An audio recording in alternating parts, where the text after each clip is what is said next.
Et pour les amateurs d'histoire et plus particulièrement de Seconde Guerre mondiale, on va donc faire un tour au Normandie Victory Museum, basé à Cats, près de 40 ans. Un tout nouveau centre historique, puisque le Normandie Victory Museum a ouvert ses portes au printemps dernier. On en parle avec son directeur, Kevin Meyer. Bonjour. Bonjour.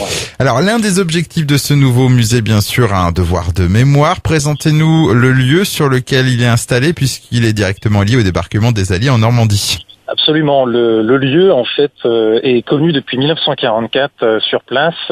Il y avait auparavant donc une piste de l'aviation de l'armée de l'air américaine, de la 9e Air Force, où décollaient donc deux types d'appareils de chasse, des P-38 et P-47. Donc, vous avez ouvert au printemps dernier. Qu'est-ce qui vous a donné envie de vous lancer dans ce projet ? Eh bien, ce projet est né en fait d'une rencontre entre collectionneurs, entre passionnés, et aussi au sens donc du territoire, il nous fallait présenter des thématiques et des axes complémentaires aux autres musées. Alors Cats, c'est auprès de 40 ans, c'est pas très loin non plus des plages du débarquement. Tout à fait, nous sommes situés au carrefour entre Utah Beach, Omaha Beach, et nous sommes le premier musée donc sur la Nationale 13 après le cimetière allemand. On va rentrer dans ce musée Normandie Victory Museum. Qu'est-ce qu'on y trouve ? Il y a d'abord un espace muséographique. Voilà, donc l'espace muséographique, lui, est dédié essentiellement à la bataille des haies, donc c'est-à-dire l'opération Cobra que les soldats américains ont entamé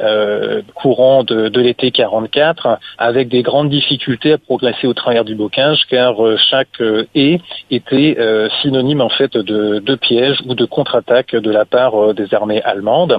Et au-delà donc de la bataille des haies, nous proposons donc une visite à partir donc de 1940, là où les Français ont contre-attaqué, repoussé les forces allemandes. On présente aussi donc la résistance française, mais également l'intervention des femmes durant la Seconde Guerre mondiale. Alors ça, c'est pour le côté musée, mais le Normandie Victory Museum, c'est aussi pas mal d'animations. Oui, nous proposons donc des activités connectées en lien avec l'histoire, comme des simulateurs aéronautiques, simulateurs de blindés, également de la réalité virtuelle où on incarne donc un soldat américain, comme prochainement nous allons développer donc un escape game où donc les joueurs seront en immersion dans une salle pendant 1 heure et devront déchiffrer un code.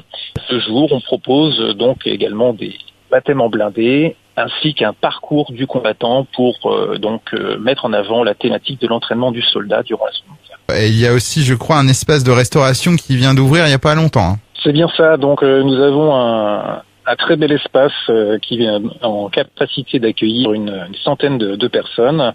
Donc un restaurant ainsi qu'un bar où il est possible donc d'être sur place midi comme soir entre collègues ou avec la famille. On termine par les infos pratiques. Alors quels sont déjà vos tarifs et vos horaires d'ouverture ?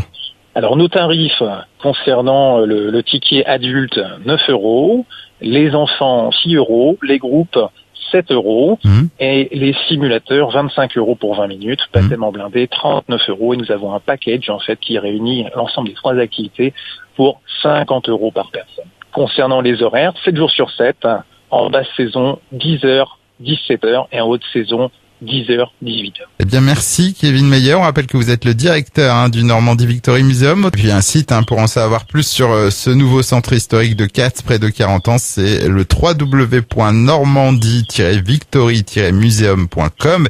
Je crois qu'il y a aussi une page Facebook. C'est bien ça, il y a une page Facebook, tout à fait, ainsi qu'une boutique en ligne. Eh bien, je vous dis au revoir et à bientôt. À très bientôt, merci.